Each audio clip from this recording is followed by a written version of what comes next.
आइए मित्रों, हमारे YouTube चैनल स्वाध्याय में आपका हार्दिक स्वागत, अभिनंदन।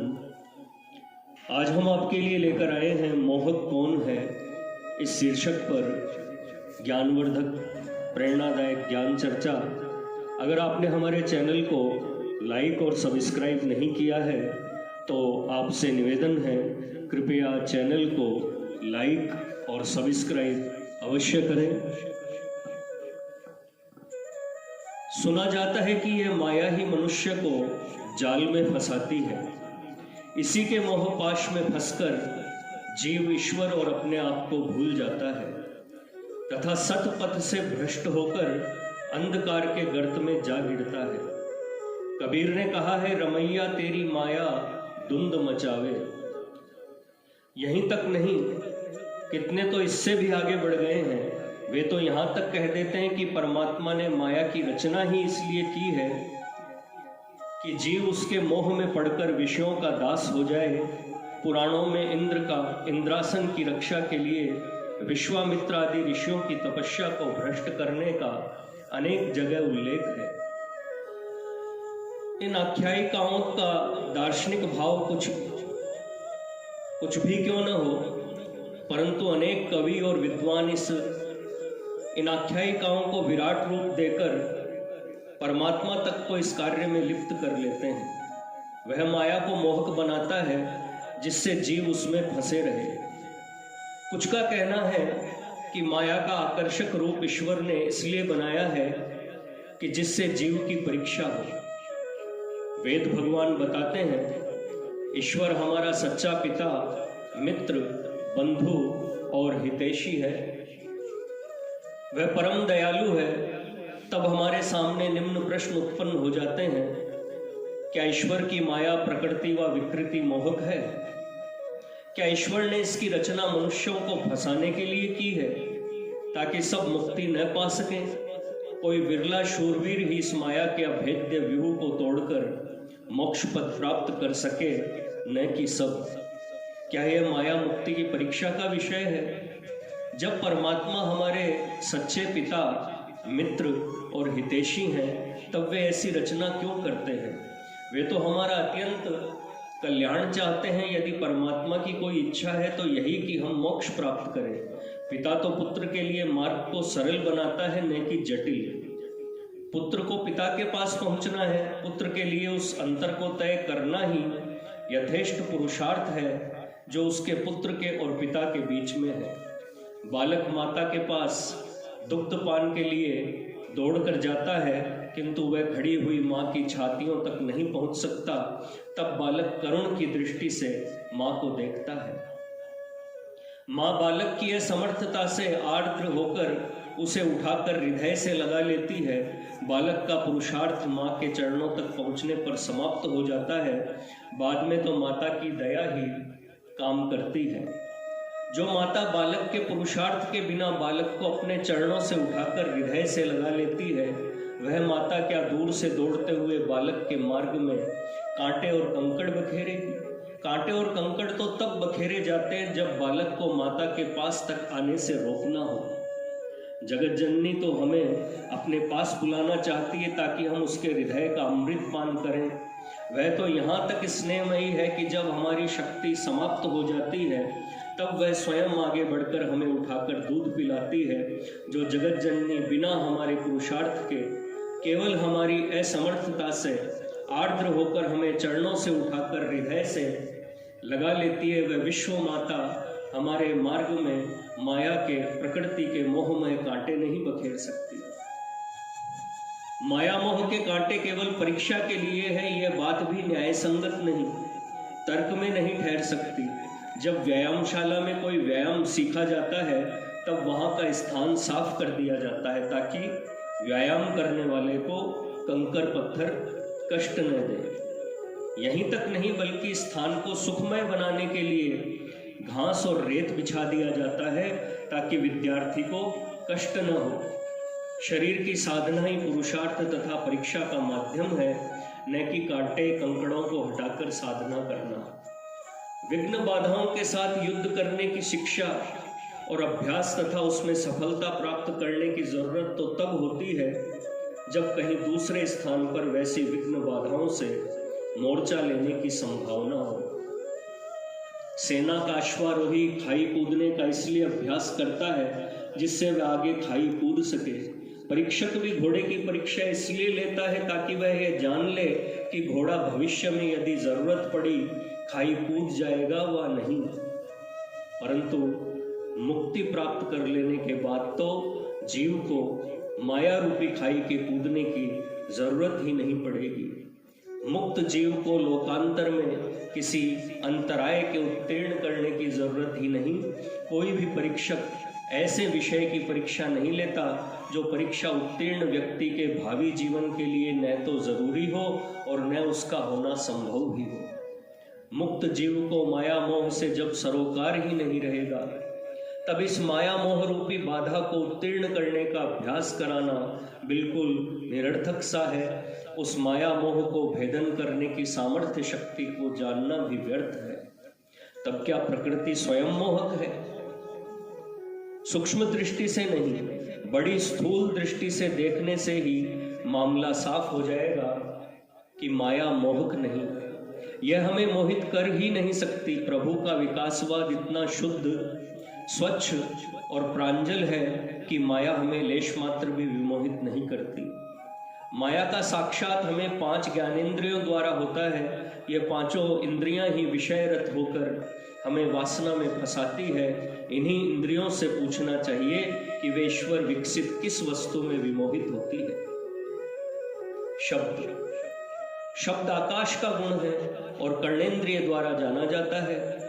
प्रकृति के जितने शब्द हैं उनमें से कोई भी ऐसा नहीं जिसे सुनकर मनुष्य शब्द माधुरी में आसक्त हो, कनरसिया बन जाए।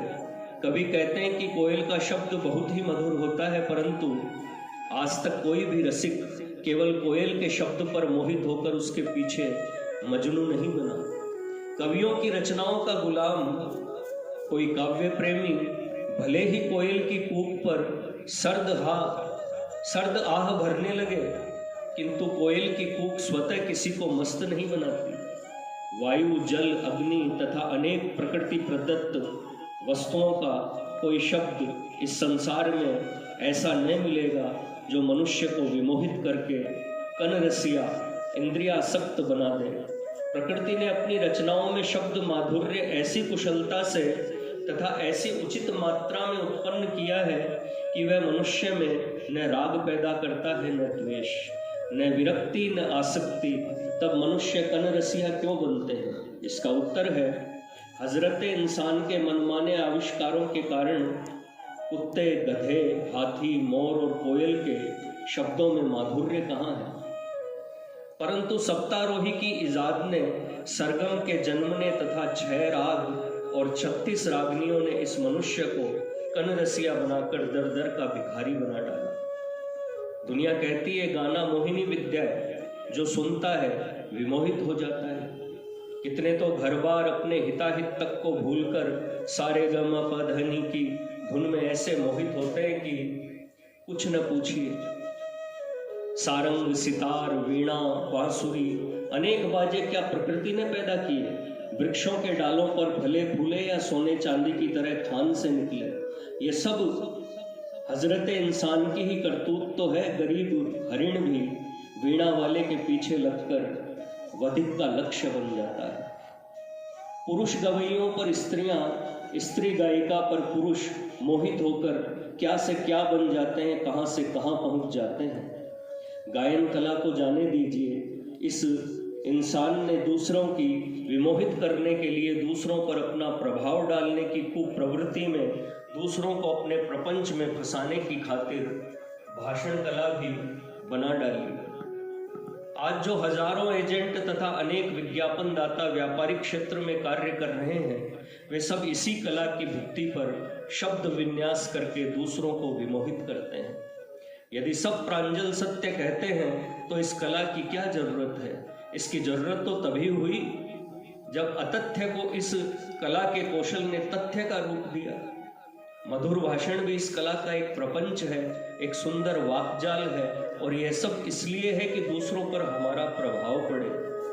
दूसरे हमारी ओर अनुरक्त हों। संसार में जितने मृदु तथा कटु शब्द हैं, जिनके द्वारा राग द्वेष होता है, जो रुचि और ग्लानि की रचना करते हैं, वे सब इस इंसान की रचना है।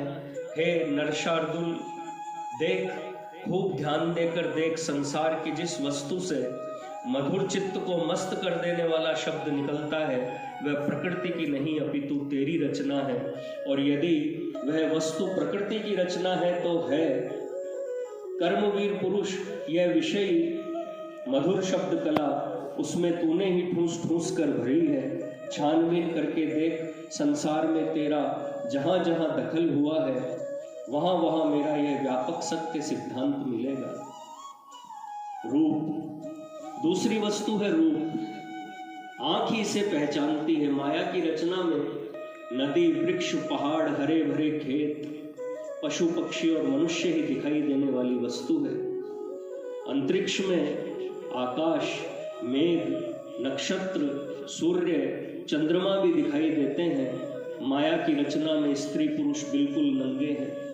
तेल, फुलेल, इत्र, साबुन, वस्त्रालंकार माया की रचना नहीं। माया के स्वरचित उद्यान, वन, उपवन, सरिता तट तथा चांदनी रात किसी मनुष्य को आसक्त नहीं करते। उनमें माया ने उतना ही सौंदर्य रखा है जितने की जरूरत थी, जितने से मानव के हृदपट पर वासना के अंकित होने की संभावना न थी। आसक्ति को उत्पन्न करने वाली तीव्रता उस सौंदर्य में नहीं। काश्मीर और मानसरोवर पर जाइए, माया का अत्यंत रमणीक दृश्य भी दर्शक के हृदय में वासना उत्पन्न न करेगा। संसार की अत्यंत रूपवती कन्या को जंगली जानवर की तरह नंगी ही परवरिश पाने दीजिए। उस जंगली वातावरण में पली लैला का, जो कभी अत्यंत गौरवर्ण थी, कोई भी मजनू न बनेगा। माया की कोई भी रचना संसार में ऐसी न मिलेगी जिससे दर्शक को राग हो, उसमें आसक्ति हो या द्वेष हो, उसके प्रति घृणा हो।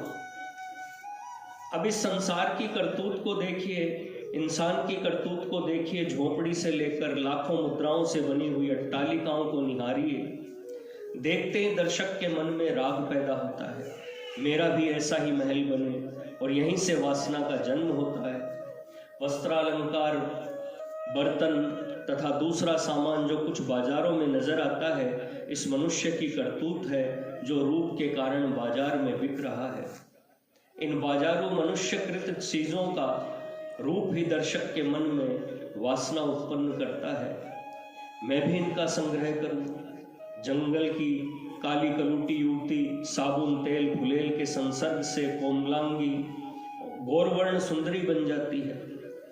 वस्त्रालंकार और केश विन्यास उसे रमणी बना देता है। हम भी कह देते हैं स्त्री माया का रूप है, पर सच तो कहो यह सब करतूत इंसान की है या माया की? अपने चारों ओर तलाश करो कि प्रकृति की वह कौन सी सुंदर रचना है जिसके प्राप्त करने के लिए तुम आतुर हो। तुम्हें पता लगेगा कि प्रकृति की कोई भी रचना तुम्हें अपनी ओर अनुरक्त करके व्यथित नहीं कर रही है। गंध, तीसरी वस्तु है गंध। माया की रचना में दुर्गंध का कहीं पता ही नहीं। यदि कहीं है भी तो गर्भ में बिल्कुल अव्यक्त। प्रकृति के बगीचे के फूल सुगंधित हैं, परंतु वे नासिका के लिए वासना उत्पन्न नहीं करते। कोई भी सुगंध पर मस्त होकर अपने कर्तव्य को तिलांजलि नहीं देता। माया ने इन फूलों में सुगंध ऐसी होशियारी और इतनी उचित मात्रा में रखी है कि वह न तो हानिकर है और न आसक्ति उत्पन्न करती है। इंसान के लगाए बागों में मोह उत्पन्न करने वाला सौंदर्य है, परंतु प्रकृति के स्वरचित बागों में वह भी नहीं। इस इंसान ने उन्हीं फूलों से इत्र निकाला, सुंदर सुंदर शीशियों में सजाया और इस इंसान को गंध की वासना में डुबो दिया। वस्त्रों में, सुंदरियों की काया में तथा खाद्य पदार्थों में उस गंध सार को पहुंचाकर इस शैतान इंसान ने वह विभत्स व्यापार उत्पन्न कर दिया कि आज उसकी संतान वासना के ताप से जली जा रही है। स्पर्श, चौथी वस्तु है स्पर्श। प्रकृति की रचना में भी कोमलता, चिकनापन है, परंतु माया की कृति में ऐसा कौशल है कि वह हम में आसक्ति उत्पन्न नहीं करती। फूल की पंखुड़ी कितनी कोमल और चिकनी है, परंतु उससे हमारे हृदय में ममता या आसक्ति उत्पन्न नहीं होती। कई ढूंढ लो माया की रचना ममत्व उत्पन्न कर ही नहीं सकती। लेकिन इस मनुष्य ने अपनी कृत्रिम रचनाओं से स्त्री को अतिशय कोमलांगी बनाकर छोड़ा, केवल स्पर्श सुख के लिए। कोमल और चिकने वस्त्र, मुलायम गद्दे तथा दूसरी चिकनी वस्तुएं जो कुछ हम देखते हैं, सब मनुष्य की रचना है, जो हमारे हृदय में वासना ममता उत्पन्न करती है, जिसके कारण हम अपने जीवन का ध्येय, अपना कार्यक्रम उनका प्राप्त करना ही बना लेते हैं। इसी में हमारा जीवन बीत जाता है और इसे ही हम कहते हैं माया ने हमें फंसा लिया। स्वाद, पांचवी वस्तु है स्वाद। यही सबसे मुख्य है, यही सबसे मुख्य है। सच बात तो यह है कि इसी के कारण शेष चारों की जरूरत पड़ती है। पेट में पड़ गया चारा, तब कूदन लगा बेचारा। यह कहावत बिल्कुल ठीक है। जब तक भोजन नहीं मिलता, न रूप भाता है, न सुगंध और न ध्रुपद की तान ही। जब खूब सुस्वादु, पौष्टिक तथा उत्तेजक भोजन किए जाते हैं तो उनसे काम ज्वर का पागलपन उत्पन्न हो जाता है। उस पागलपन को तृप्त करने के लिए जरूरत होती है मधुर संगीत, सुगंध, रूप और स्पर्श सुख की। कला कोविद इंसान ने एक लावण्यमय श्रृंगार युक्त सुंदरी में चारों वस्तुएं केंद्रित कर दी हैं। यह तो रहा विषयांतर। माया ने जो रचना की उसमें से मनुष्य के खाने लायक पदार्थों को ढूंढना है। कंकड़ पत्थर मनुष्य खा नहीं सकता, धूल मिट्टी लकड़ी भी नहीं खाएगा। फल और दूध ही प्रकृति ने मनुष्य को खाने के लिए दिए हैं। दूध तो माता के स्तनों से ही आरंभ हो गया था। स्त्री के दूध में ऐसा स्वाद ही नहीं जिसके कारण मनुष्य चटोरा बने। गाय के दूध को ज्यों का त्यों पीने से वह उतना ही पिया जाएगा जितने से क्षुधा शांत हो सके। फल भी मनुष्य उतने ही खाएगा जितनी जरूरत शरीर को होगी। माया ने अपनी रचनाओं में स्वाद भी ऐसी होशियारी और इतनी उचित मात्रा में रखा है कि मनुष्य उतना ही भक्षण कर सके जितनी मानव शरीर को जरूरत है। प्रकृति की रचना में हर वस्तु में प्रायः एक ही रस रखा है। आंवले के समान जिन वस्तुओं में एक से अधिक रस मिश्रित है, उनमें भी मिश्रण ऐसा कुशलपूर्ण है कि क्षुधातुर मनुष्य भी उन पर अनुरक्त नहीं हो सकता। मनुष्य को इतना संतोष कहाँ, उसे तो माया की रचना में अपनी करामात दिखानी थी। दूध को पकाया, उससे दही, मक्खन, माठा और मिठाइयाँ बना डाली। स्वाद में तीव्रता और रोचकता बढ़ाता चला गया। गन्ने के रस से गुड़, खांड, अनेक चीजें बना डाली। अनाज के दानों में प्रकृति ने उतना ही स्वाद रखा था जितने से क्षुधा निवृत्त हो सके, और मनुष्य उतना ही खावे जितने की जरूरत शरीर को है। परंतु मनुष्य ने उन अन्न के दानों को पीसकर भोजनों के अनेक सात्विक, राजसिक और तामसिक रूप बना डाले। बिना भूख भी सैरो अन्न खाया जाने लगा। बिना जरूरत के भी पौष्टिक भोजन कंठ से नीचे उतरने लगा। और तब कहावत ने जन्म लिया, इस पापी पेट के लिए सब कुछ हो रहा है। मनुष्य की रचना ने ही षटरस व्यंजनों के अनेक रूप बनाए, जिनके मिश्रण से मनुष्य रसना का दास बना और माया बेचारी का मुफ्त में नाम बदनाम हुआ। यदि मनुष्यकृत व्यंजनों को भूमंडल से नष्ट कर दिया जावे तो रसना की चकोतियां स्वतः नष्ट हो जाएंगी। यदि मनुष्य के लिए केवल कच्चा दूध, कच्चा अन्न और ताजे फल ही रहे तो बहुत शीघ्र ही शेष इंद्रियों के लिए इस मनुष्य की कृत्रिम रचनाएं स्वतः नष्ट हो जाएंगी। ध्यान देकर पूर्ण विचार करने से पता लगेगा कि हमारे मार्ग में जो कांटे कंकड़ हैं, हमें विषयों में फंसाने वाली जो वस्तुएं हैं, वे सब हमारी ही रचना है, माया की नहीं। माया तो एक बड़ा भारी जहाज है जिसके द्वारा ही हम प्रभु के देश को जा सकते हैं। यह हम ही हैं जो अपनी यात्रा में रोड़ा अटका रहे हैं। हम माया रूपी जहाज के तख्तों को तोड़ तोड़ कर अपने लिए संदूक और पिटारे बनाते हैं और उन पेटियों के सौंदर्य में निमग्न हो जाते हैं। इष्ट प्राप्ति को भूलकर अपनी रचना में खो जाते हैं तब हम दोष देते हैं जहाज को कि इसने हमारी पुनीत यात्रा में बाधा डाल दी है।